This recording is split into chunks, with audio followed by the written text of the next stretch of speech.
Salut, je m'appelle Cosette. Et moi, Mélissa. Nous sommes mamans et nutritionnistes spécialisées en pédiatrie. Bienvenue sur l'alimentation des enfants dans le plaisir et la bienveillance, un podcast créé pour vous, les parents bienveillants, qui ont à cœur l'alimentation des enfants et de la famille. Notre mission est de vous accompagner dans les défis qui peuvent parsemer le chemin de la découverte alimentaire. Seul ou en compagnie d'invités, nous partagerons trucs et conseils pratiques à déguster tout en étant sur la route, en train de plier une brassée ou en relaxant avec un bon café réchauffé. Avec nous, vous comprendrez le pourquoi du comment pour vous donner ou redonner confiance en vos approches parfaitement imparfaites pour permettre à vos enfants de devenir des mangeurs heureux, compétents, curieux, intuitifs et bien dans leur corps, une bouchée à la fois, dans le plaisir et la bienveillance. Bonne écoute!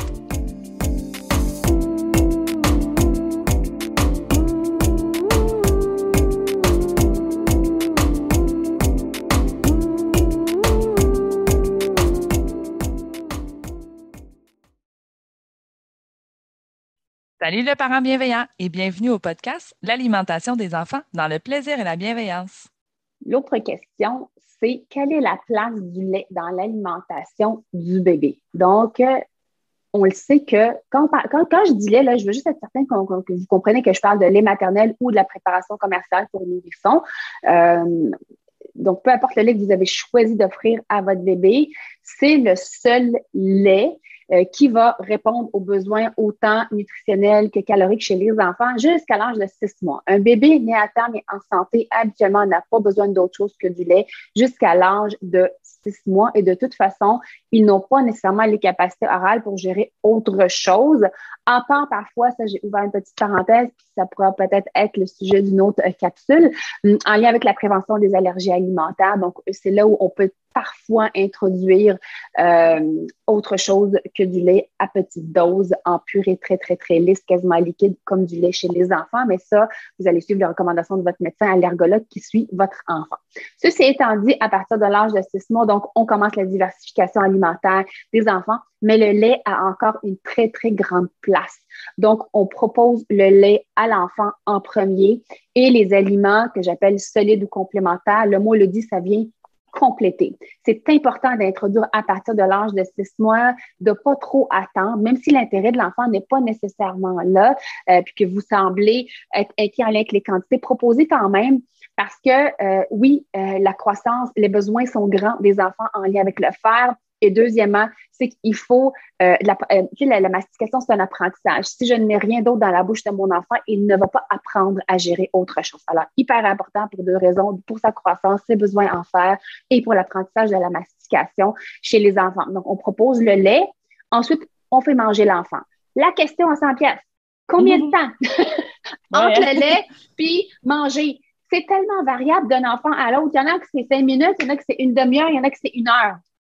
C'est de l'essai et de l'erreur. Il y a des enfants qui vont boire le lait puis ils vont être sous le lait pendant une demi-heure. Puis veut pas, c'est que s'ils n'ont pas faim, ils n'ont aucun intérêt à se pencher vers l'avant et aller découvrir les aliments, ouvrir la bouche. Puis il y a des enfants, non, le plaisir de découvrir, il est là, ils vont y aller de l'avant. Vous êtes les meilleurs juges, tu sais, que ce soit 5 minutes, 10 minutes, une demi-heure. C'est de l'essai et de l'erreur, puis d'un enfant à l'autre, c'est tellement variable que je vous dirais, allez-y avec ce qui fait du sens, ce qui fonctionne chez votre bébé. On ne peut pas mal faire. Vous le nourrissez, vous proposez le lait, puis vous attendez un petit peu, puis là, on propose autre chose, donc les aliments complémentaires. Le lait va, je vous dirais, en pratique, le lait va vraiment être toujours avant, jusqu'à facilement l'âge de 9 mois. Là, à 9 mois, c'est là où parfois, c'est pas parce qu'il prend moins d'importance, c'est pour ça que j'essaie de vous dire, c'est tout simplement, les enfants commencent à manger beaucoup plus. Tu sais, les quantités que l'enfant mange, on les remarque, elles augmentent et l'enfant a l'intérêt très souvent vers l'heure du dîner, je vous dirais, et l'heure du souper, parce qu'à 9 mois, en général, on commence à avoir le 3e repas qui est là. S'il n'est pas déjà là, il commence à être là et une certaine routine. Donc, l'enfant commence à reconnaître un petit peu, il nous observe. Hein? Ça fait quelques mois, 3 mois en fait, c'est moi qui observe la routine des repas pour venir nous rejoindre à table. Donc, ça se peut qu'à l'heure du dîner, l'heure du souper, il soit prêt à s'asseoir, manger, puis je donne le lait après. Mais très souvent, au réveil le matin, c'est le lait. Il cherche le sein, il chie, il veut son biberon. Ajustez-vous. Si vous êtes les meilleurs juges, il y a des enfants que je le donne avant ou après, ça ne change pas grand-chose. Il y en a qui ont non trop faim pour le dîner. Donc, on leur donne du lait, puis ensuite, on complète par l'alimentation. Le but, c'est d'avoir un enfant qui a une petite faim et non pas affamé. Parce que c'est clair que s'il est frustré, il a faim, c'est voué à l'échec, ça ne fonctionnera pas. Il ne sera pas disponible pour apprécier le repas, puis vous allez être frustré, puis oubliez ça. L'heure des repas, finalement, ça va être un combat. C'est valable on en parle souvent pour les un petit peu plus vieux, mais c'est valable. Mais moi, je le dis souvent dans mon atelier d'intro des solides parce que c'est une question qui revient souvent. Bon, le lait, je le donne avant, je le donne après. Et bon, les mêmes recommandations que tu viens de dire, mais je rappelle toujours, en effet, un bébé affamé ne voudra pas découvrir. Donc, c'est vous, encore une fois, qui êtes l'expert. Puis peut-être que des fois, vous allez dire, ben, c'est quand même toujours mieux si je lui donne une petite quantité. Puis au pire, vous complétez après le repas. Mais c'est vous qui êtes le maître et qui connaissez votre bébé le mieux, là. Fait que voyez les conditions gagnantes pour pouvoir venir nourrir cette découverte-là et cet intérêt-là là, envers les aliments. Fait qu'au début de la diversification, le lait est vraiment très, très présent. Il reste encore présent. Je voudrais vers l'âge de 8, 9 mois, je dirais plus. C'est là où c'est à peu près 50-50. L'enfant mange beaucoup plus en termes de quantité. Je ne veux pas mettre tous les enfants dans le même panier non plus, là. Il y en a qui le lait est encore une plus grande place que les solides, mais plus on approche le 1 an, plus les aliments solides prennent beaucoup plus de place et le lait moins de place parce que votre enfant a les capacités orales de manger, de se nourrir autre chose que par du lait. Donc oui, c'est important de continuer de proposer 2-3 fois par jour les aliments pour qu'ils comprennent comment ça fonctionne. On adapte ça bien évidemment au niveau développement de la mastication de notre enfant. Et rendu à l'âge de 9 mois. Et vous allez voir, les recommandations sont, on peut introduire le lait de vache. Oui. À partir de l'âge de 9 mois, mais je vous dirais, de plus en plus, on recommande, je pense qu'éventuellement, ça va être vraiment écrit noir sur blanc à 12 mois, comme lait de remplacement. Donc, pour les mamans qui décident d'arrêter l'allaitement pour X raisons, c'est à 12 mois qu'on va recommander l'introduction, donc le remplacement vraiment 100% de l'allaitement ou de la préparation commerciale pour nourrissons pour du lait de vache. Dites-vous, le lait de vache, c'est pas pour le diaboliser, loin de là, c'est que dites-vous, il est pauvre en fer comparativement aux 2 autres laits que j'ai nommés et la protéine, elle est plus grosse. Donc, chez un enfant qui ne mange pas beaucoup, donc je vous donne un exemple, un enfant âgé de 9 mois pour qui c'est un mangeur prudent que j'ai pour un apprenti mangeur encore, c'est encore difficile. On a 2 repas, on n'arrive pas à monter au 3e. Je serais pas à l'aise de dire à un parent, oui, on va introduire le lait de vache parce que je sais que les besoins en fer sont encore importants. Mon enfant a encore besoin de boire beaucoup de lait probablement pour répondre à ses besoins parce que la quantité d'aliments solides tarde un petit peu à augmenter. Puis c'est correct, chacun à son rythme. Fait que j'attends, je le garde. Je garde la préparation pour nourrisson ou je garde le lait maternel. Rien n'empêche que je peux faire un combo. Exemple, les enfants qui vont à la garderie, qui débutent la garderie à l'âge de 9 mois. C'est un enfant qui est allaité. C'est une question qui revient souvent.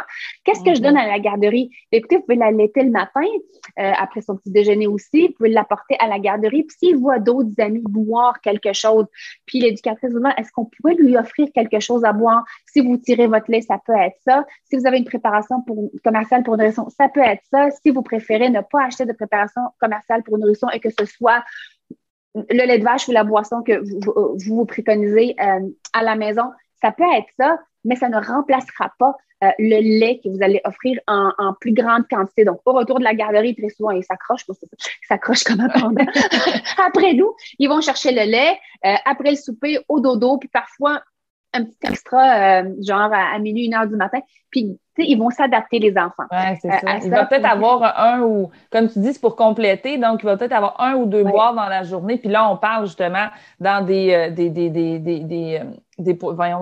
situations particulières, là, mais la grande majorité du lait qu'il va boire va rester sa préparation pour nourrisson ou justement l'allaitement. Puis je pense que c'est important, justement, tu l'as dit, là, bon, le fer, le trop de protéines, mais le lait maternel, les préparations pour nourrisson, ils sont composés exactement comme les besoins spécifiques des bébés. Il y a 50% de lipides dedans, dans du lait de vache. La composition, c'est pas la même chose. Donc, c'est pour ça qu'on va recommander vraiment de continuer ces préparations-là ou l'allaitement jusqu'à 12 mois. Et en même temps aussi, là, je pense qu'un point qui est important quand on parlait, bon, le lait va venir compléter. Moi, ça, c'est une diapositive que je trouve toujours très importante dans mon atelier d'intro, d'expliquer en effet que, tu sais, de 0 à 6 mois, 100% des besoins de bébé vont être couverts par le lait, que ce soit l'allaitement ou la préparation pour nourrissons.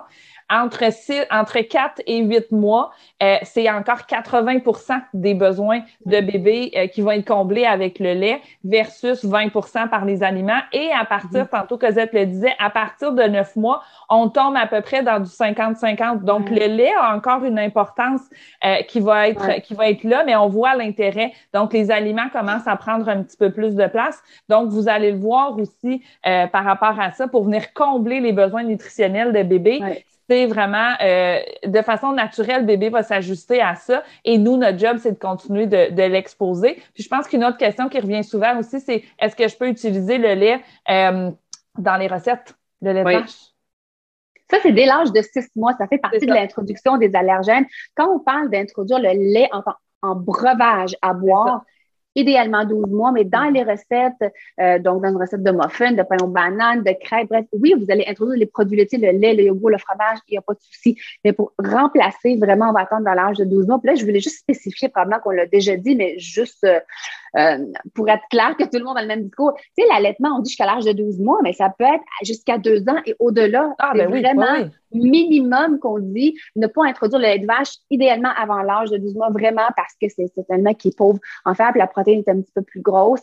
Mais jamais, ne pas introduire le lait de vache à boire avant l'âge de 9 mois. Les protéines sont beaucoup trop grosses. On peut avoir des micro-saignements, donc on peut avoir des risques d'anémie chez les enfants. Donc, j'espère que ça vous guide. Fait qu'à partir de l'âge de 12 mois, donc oui, c'est le lait de vache. Si c'est ce lait-là que vous voulez proposer à votre enfant, ça va être des fois, il y en a qui vont le proposer au repas, il y en a qui ça va être aux collations. On essaie de ne pas dépasser les 700 millilitres à peu près chez les enfants parce qu'encore une fois, ce n'est plus la base de l'alimentation. C'est vraiment vu comme un breuvage. Ça peut être le lait de vache. Si c'est ça, c'est du 3,25 jusqu'à l'âge de 2 ans. Si c'est des boissons végétales, donc ce qu'on aime beaucoup, c'est la boisson de soya enrichie.